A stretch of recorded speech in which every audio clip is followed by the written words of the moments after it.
Cori, thank you for doing this. Cori came in with Michael and I on the third chair on Tuesday night, and I told you then, Cori, that's your name from now on, rest of your life. National champion coach. I mean, has it sunk in yet? No, I just am like, I don't even know even process it. As I saw you guys a few days ago, I really I was overwhelmed then. I'm even more overwhelmed now. I just am like putting one foot in front of the other, but thankful for every step I get to take, and it's been really, really fun. Cori, you have been on a whirlwind. You and your women, your team. You were on Good Morning America the day after the game. You were on Jimmy Kimmel Live. You were honored at the Laker game. You were honored in Westwood. You were honored at the Clipper game. What has been the most fun for you as you watch your team and these women that you've coached this whole time kind of celebrate this with you? Do you have a favorite part, or is it all kind of a blur? Well, I do have a few favorite parts. I think that the first thing that comes to mind is, we've been fighting and clawing to be a relevant sports team from a perspective, standpoint in Los Angeles. It's a tough market, right? There's so many things, so many awesome things to get behind here in LA. And to see our players honored and sort of get their due for the way that they have mastered their craft and accomplished so many things, that's been really rewarding, because we've worked really hard to have people get excited about the work that they're doing and the competitive greatness that they're showing. I would say the second thing that's been really amazing is the stories of joy that we've been able to bring to other people, and the connecting of the UCLA greater community. I've heard so many stories of, this has been a really hard time, and this team has really been our family's source of joy. Oh my gosh, I've been admiring, and I've been showing clips of Gabriela Jaquez to my daughter because to give her hopes of what she can accomplish, or whatever it is, like the Mexican community, like that, Gabriela feels so much pride in representing. Like, those are the sort of the depth stories that, because our team is doing what they're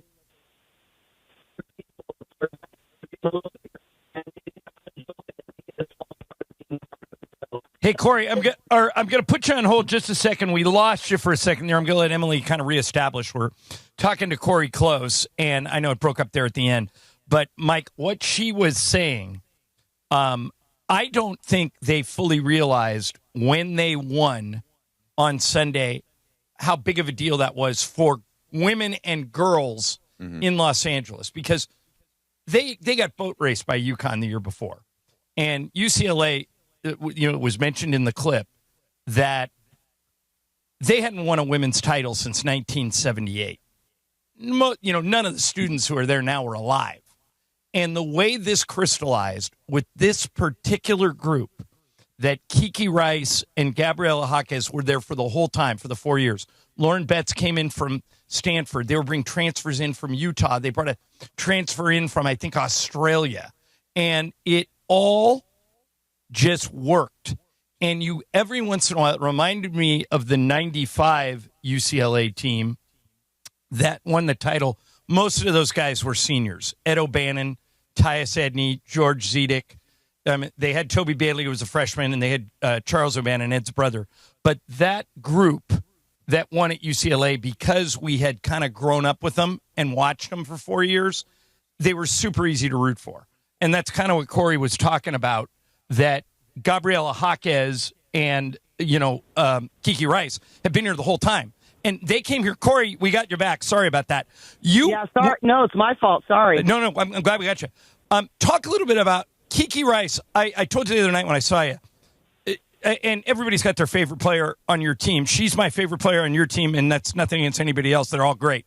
But the reason I love Kiki was you had to go get her back east. I think she grew up in Maryland, D.C. area. Correct. And at the time, she was very heavily recruited, and she said something back then. She goes, I want to go to UCLA and win a national championship. Who says that? Yep. Who says that, Cori? I know. mean, it's and she did it.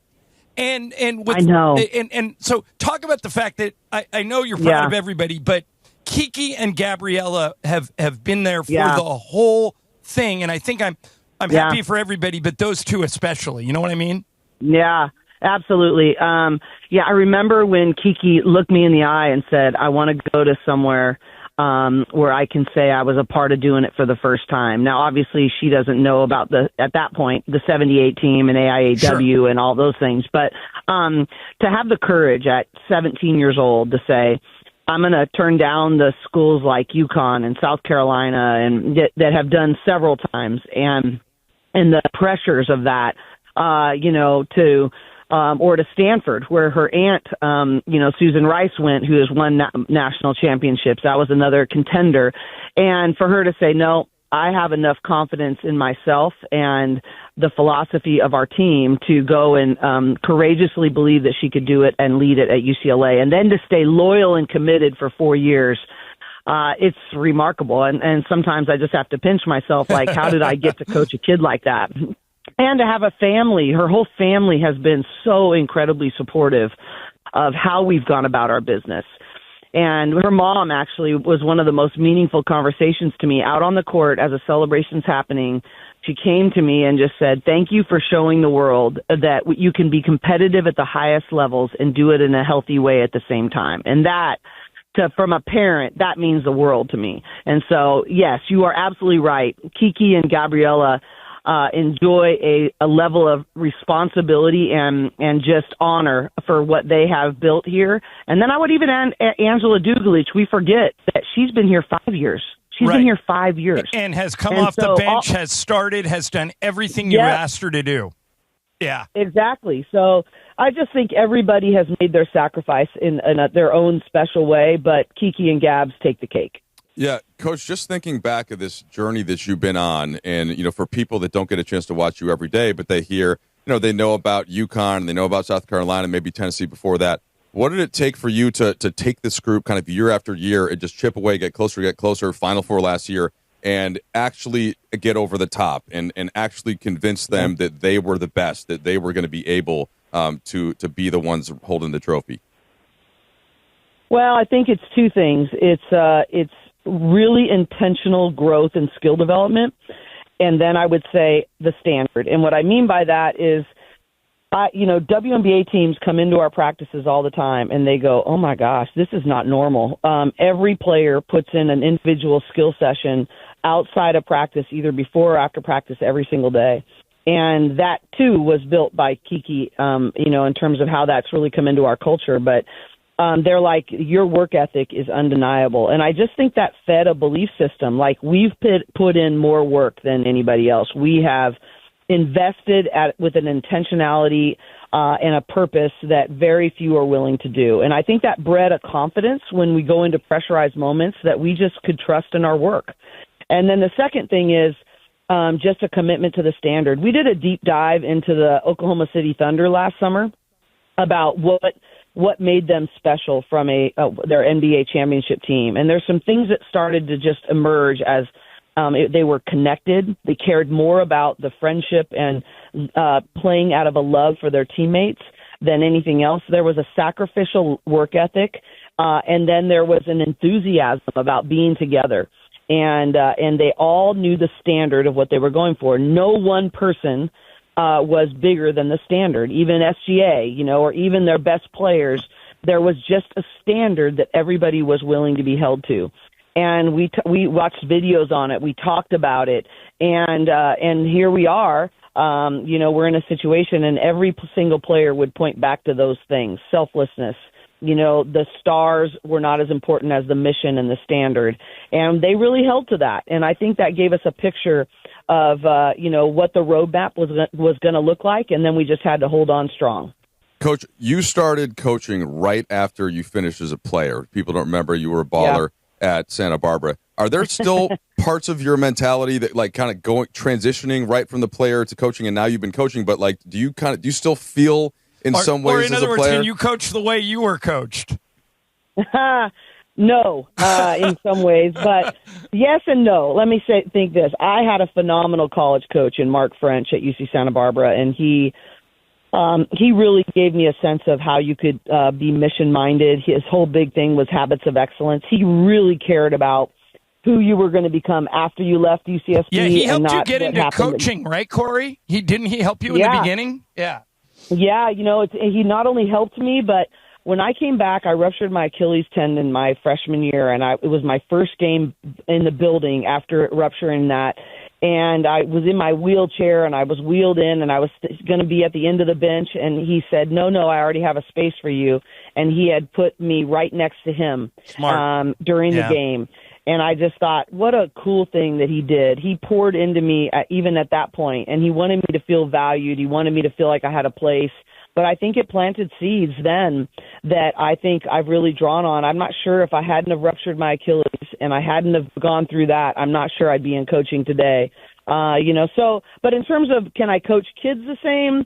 Probably not. I think there's a need of the whole thing of do as I say, not as I do, or just do it because I said so. Those aren't happening anymore. They need to know the why. They need to know that you really care about them. But those are all things that I believe in. Yeah, too, I was going to say you coach like that anyway. We're talking to Cori Close, who is and forgive me, I misstated. National championship coach Cori Close. I'm by the way, for the rest of our relationship together, I'm always calling you that. I'll take it. Okay, last thing for you. I went to UCLA in the 80s. Mike's heard me give this speech before, so he's going to roll his eyes. To me, UCLA is the greatest school in the world. It's Camelot. Corey, it used to be when I was there, if Billy Moore wanted to get somebody on campus, she could win him over.